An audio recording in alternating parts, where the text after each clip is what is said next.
नमस्ते। श्रीमद् भागवत गीता की एक सीख जो हमारे जीवन के लिए बहुत ज़रूरी है, बहुत उपयोगी है और अच्छे खुश रहने के लिए बहुत ज़रूरी है। श्रीमद् भागवत गीता में श्री कृष्ण ने कहा है कि अगर आप जीवन में खुश रहना चाहते हैं तो अपने फैसले स्वयं लीजिए।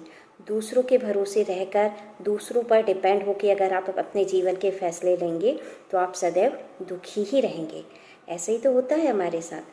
हम हमेशा अपना जीवन जो है दूसरों को देख के, दूसरों की ये क्या सोचेगा, वो क्या सोचेगा, हमारा पूरा जीवन हम इसी में निकाल देते हैं कि दूसरे क्या देखेंगे, दूसरे मेरे बारे में क्या सोचेंगे। हम अपनी खुशियों को का गला घोट देते हैं, हम अपने बारे में नहीं सोचते हैं क्योंकि हम हमेशा दूसरों की चिंता रहती है कि दूसरे हमारे बारे में क्या सोचेंगे।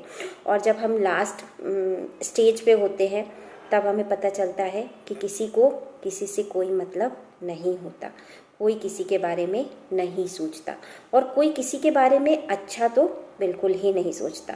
हाँ, अगर आप किसी के लिए गला भी काट देंगे तो वो उसमें भी उसको कमी दिखेगी, वो बोलेगा थोड़ा सा और अच्छे से काटना था।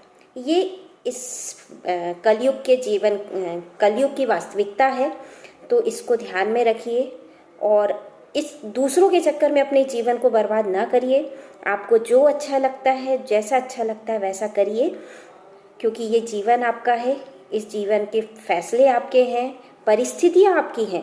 आपकी परिस्थितियों को आप ही बहुत अच्छे से जानते हैं, कोई दूसरा उसको नहीं जान पाएगा। तो वो अगर कुछ बता रहा है या वो कुछ आपको ज्ञान दे रहा है तो वो अपनी परिस्थिति के अनुसार ज्ञान दे रहा है, ना कि वो आपकी परिस्थिति के अनुसार ज्ञान दे रहा है। इसलिए अपनी परिस्थिति को स्वयं पहचाने, अपनी परिस्थिति के अनुसार अपने फैसले स्वयं लें और दूसरे जो कहते हैं उन्हें कहने दें। क्या श्रीमद् भागवत गीता की एक और सीख है कि अगर आप कोई कुछ भी कह रहा है, कहने दीजिए, क्योंकि सूरज कितना भी तेज हो, सूरज की किरणें वो समुद्र के पानी को नहीं सुखा सकती। इसी तरीके से कोई आपके बारे में कितना भी निगेटिव बोल रहा है, क्या सोच रहा है, इसको छोड़ के केवल आप अपने लक्ष्यों पर ध्यान दीजिए। आपको जो अच्छा लगे उस पर ध्यान दीजिए। दुनिया को संतुष्ट करने में आज तक कभी कोई संतुष्ट नहीं हो पाया। यहाँ तक कि श्री राम कृष्ण भगवान जो थे, उन्होंने अपनी प्रजा की खुशी के लिए माता सीता का त्याग कर दिया, है ना, लेकिन फिर भी प्रजा नहीं खुश हो पाई। तो ऐसे ही वो तो भगवान थे, जब वो नहीं खुश कर पाए तो हमारी क्या। इसलिए दूसरों की चिंता छोड़ें, अपने फैसले स्वयं लें। आपको जो अच्छा लगता है वो करें, अपने लक्ष्यों को निर्धारित करें, उन लक्ष्यों को पूरा करने के लिए दिन रात